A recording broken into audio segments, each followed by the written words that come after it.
Back to trending சமையல். நான் உங்கள் ஃப்ரெண்ட்ஸ். இப்போ ஓட்ஸை வச்சு நம்ம ஒரு சுவையான பஞ்சு போல் இட்லி எப்படி செய்யுதுன்னு சொல்லிட்டு பார்க்கலாம் ஃப்ரெண்ட்ஸ். உடல் எடை குறைக்கிறவங்க அண்ட் சர்க்கரை நோய்க்காரங்க இந்த மாதிரி நீங்கள் ஓட்ஸ் செய்து சாப்பிட்டீங்க அப்படின்னா உடலுக்கு ரொம்ப நல்லது. அண்ட் இதில் அதிகமாக வந்து நார் சத்து இருக்குது. நீங்கள் இந்த ஓட்ஸை ஒரு கஞ்சியாக சாப்பிட்டீங்க அப்படின்னா நிறைய பேர் விரும்ப மாட்டாங்க, அதில் சின்ன குழகுழப்பு தன்மை இருக்கும்.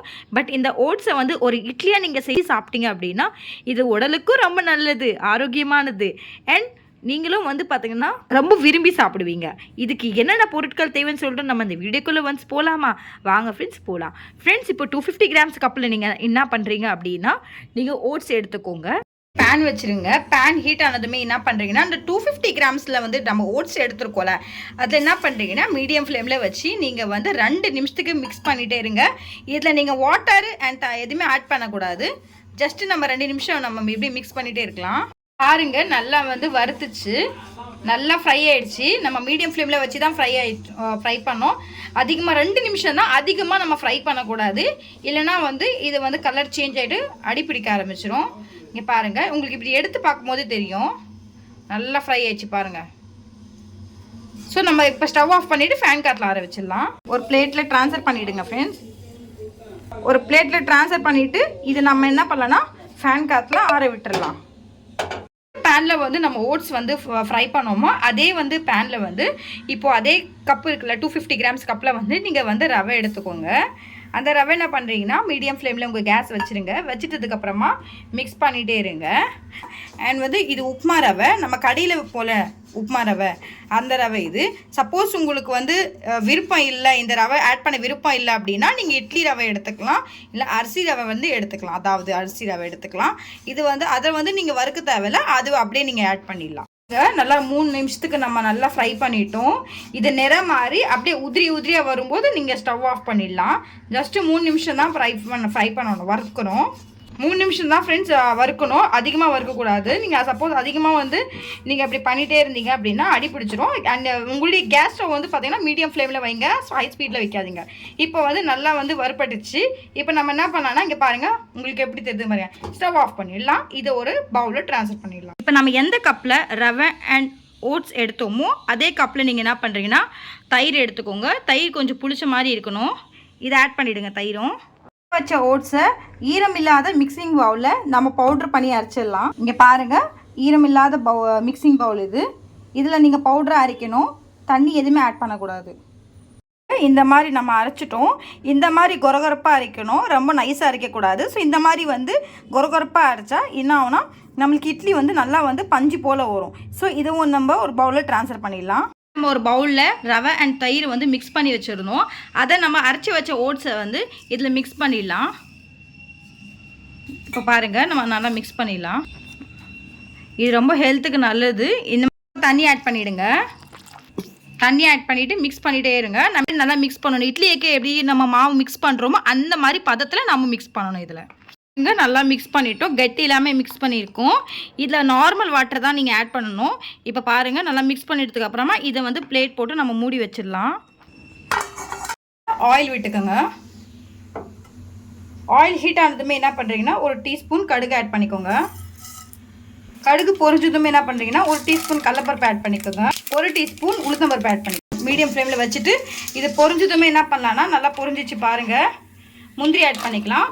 முந்திரின்றது ஆப்ஷனல் தான், நீங்கள் தேவைப்பட்டால் வேர்க்கடலை ஆட் பண்ணிக்கலாம். நான் முந்திரி ஆட் பண்ணியிருக்கேன். இன்னும் நம்ம வீட்டில் வந்து வேர்க்கடலை யாருமே மோஸ்ட்டாக சாப்பிட மாட்டாங்க, அவாய்ட் பண்ணுவாங்க, மோஸ்ட்டாக சாப்பிட மாட்டாங்க. ஸோ அதனால் வந்து நான் முந்திரி ஆட் பண்ணியிருக்கேன். ஆட் பண்ண போகிறது பொடியை நறுக்குன இஞ்சி, பொடியை நறுக்குன பச்சை மிளகாய், ஆட் பண்ண போகிறது பொடியை நறுக்குன கேரட்டு. இதை ஆட் பண்ணதுக்கப்புறமா நம்ம பீன்ஸ் ஆட் பண்ணிக்கலாம். ஏன்னா இது குழந்தைங்களுக்கு ரொம்பவே ஹெல்த்தியானது. இந்த மாதிரி நீங்கள் டைப் ஓட்ஸில் வந்து நீங்கள் ஒரு இட்லி செஞ்சு கொடுத்தீங்கன்னா பஞ்சு போல் இட்லி குழந்தைங்க வந்து துள்ளி குதிச்சுட்டு வந்து சாப்பிடுவாங்க. லீவ்ஸ் ஆட் பண்ணிக்கலாம். கறி லீவ்ஸ் ஆட் பண்ணிவிட்டு ஒரு 2 நிமிஷத்துக்கு வதக்கிட்டே இருங்க. உங்களுக்கு தேவைப்பட்டால் நீங்கள் வந்து வேறு ஏதாவது வெஜிடபிள்ஸ் ஆட் பண்ணணும்னா நீங்கள் நினைக்கிறீங்க அப்படின்னா நீங்கள் ஆட் பண்ணிக்கலாம். இப்போ என்கிட்ட வந்து பீன்ஸ் அண்ட் கேரட் வந்து நான் ஆட் பண்ணியிருக்கேன். இப்போ 2 நிமிஷத்துக்கு வந்து நம்ம வந்து இப்படி மிக்ஸ் பண்ணிகிட்டே இருக்கலாம். அடுத்து நம்ம ஆல்ரெடி ஊற வச்சுருந்தோம்ல ரவை, தயிர், ஓட்ஸு, அதை பார்த்துடலாம். இந்த ரவையும் தயிர் அண்ட் ஓட்ஸ் எல்லாம் ஊறி வந்திருக்கும். இப்போ நம்ம பச்சை தண்ணியை ஊற்றி நம்ம இட்லி பதத்துக்கு கொண்டு வந்துடலாம். இட்லி மாவு பதத்துக்கு இவ நல்லா மிக்ஸ் பண்ணுங்கள். இட்லி மாவு பதத்துக்கு பண்ணி வச்சுருக்கோம்ல வெஜிடபிள்ஸ் எல்லாமே இதில் ஆட் பண்ணிக்கலாம். அரை டீஸ்பூன் நம்ம ஆப்ப சோடா ஆட் பண்ணிக்கலாம். அதாவது இட்லி மாவுக்கெல்லாம் நம்ம ஆட் பண்ணுவோம்ல இட்லி சோடெல்லாம், அந்த சோடா ஆட் பண்ணிக்கலாம். தேவையான சால்ட் ஆட் பண்ணிக்கோங்க. லைட்டாக மேலே கொரியண்டர் லீவ்ஸ் ஆட் பண்ணிக்கோங்க. ஆட் பண்ணதுக்கப்புறமா என்ன பண்ணுறீங்கன்னா நல்லா மிக்ஸ் பண்ணிவிடுங்க.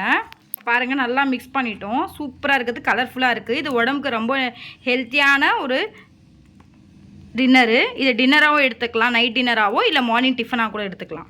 இட்லி பாத்திரத்தில் தண்ணி ஊற்றி வச்சுக்கலாம். இப்போ இந்த மாதிரி இட்லி தட்டில் வந்து நம்ம வந்து என்ன பண்ணலாம்னா கிளாத் இருந்துச்சுன்னா, சப்போஸ் நம்மக்கிட்ட கிளாத் இருந்துச்சுன்னா நம்ம இந்த மாதிரி கிளாத்தில் வந்து பார்த்திங்கன்னா மாவு ஊற்றி வச்சுக்கலாம்.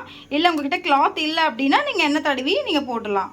நம்ம ஆல்ரெடி மிக்ஸ் பண்ணி வச்சுருக்கோம்ல இட்லி மாவு, ஓட்ஸ் எல்லாம் வந்து கலந்து வச்சுருக்கோம்ல, ஓட்ஸு தயிர் எல்லாம், அதில் என்ன பண்ணலான்னா நம்ம வந்து நல்லா மிக்ஸ் பண்ணிவிட்டு நம்ம ஒரு தடவை ஊற்றிடலாம் எல்லாத்துலேயுமே.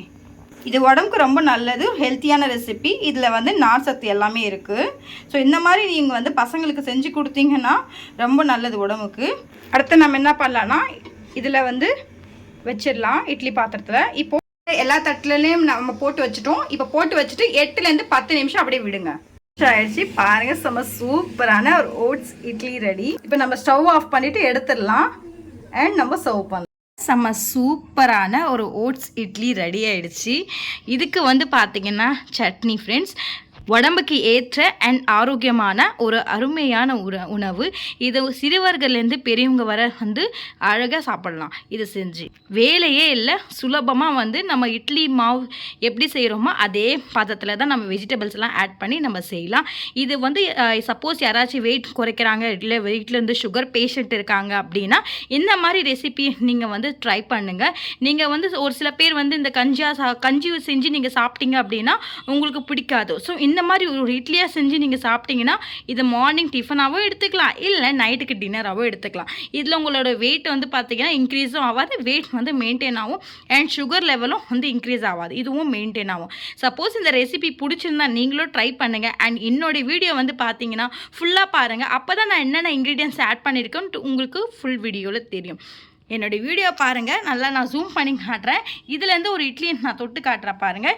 எவ்வளோ ஃப்ளஃபியாக இருக்குது பாருங்கள், எவ்வளோ சாஃப்டாக இருக்குது அண்ட் ஸ்பாஞ்சியாக இருக்குது பாருங்கள். இதில் நம்ம வந்து வெறும் எதுவுமே ஆட் பண்ணல, வெஜிடபிள்ஸ் மட்டும் தான் ஆட் பண்ணியிருக்கோம்.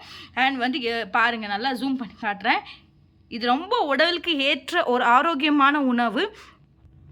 இங்கே பாருங்கள் ஃப்ரெண்ட்ஸ், நான் நல்லா காட்டுறேன் ஃப்ரெண்ட்ஸ். இதில் வந்து ஒரு நீங்கள் இதை செஞ்சு சாப்பிட்டீங்க, ஒரு இட்லியாக செஞ்சு சாப்பிட்டீங்க அப்படின்னா இதில் வந்து அதிகமாக இதில் நார் சத்து இருக்குது. இங்கே பாருங்கள், உங்கள் முன்னாடி நான் சட்னியோடு தொட்டு காட்டுறேன். இதை சாப்பிட்டிங்கன்னா வேறு லெவலில் இருக்கும். இது நீங்கள் வேர்க்கடலை சட்னி கூட செஞ்சுக்கலாம், இல்லை தேங்காய் சட்னி செய்யணும் அப்படின்னு நினைக்கிறீங்கன்னா கூட செஞ்சுக்கலாம். இந்த ரெசிபி சப்போஸ் பிடிச்சிருந்தா நீங்களும் ட்ரை பண்ணுங்கள். ட்ரை பண்ணிட்டு உங்களுக்கு எப்படி வருதுன்னு சொல்லிட்டு என்னுடைய கமெண்ட் செக்ஷனில் உங்களுடைய ஃபீட்பேக்கை சொல்லுங்கள். என்னோடய வீடியோ சப்போஸ் பிடிச்சிருந்தா லைக் பண்ணுங்கள், ஷேர் பண்ணுங்கள், சப்ஸ்கிரைப் பண்ணுங்கள். மறக்காமல் உங்களுடைய நண்பர் அண்ட் ஃப்ரெண்டுங்களுக்கு மறக்காமல் ஷேர் பண்ண மறந்துடாதீங்க. இப்போ உங்களுடைய அலைமையை விடைபெறுவது நாளைக்கு ஒரு புதிய டிஷ்ஷோட சந்திக்கிறேன். டேக் கேர், பாய் பாய்.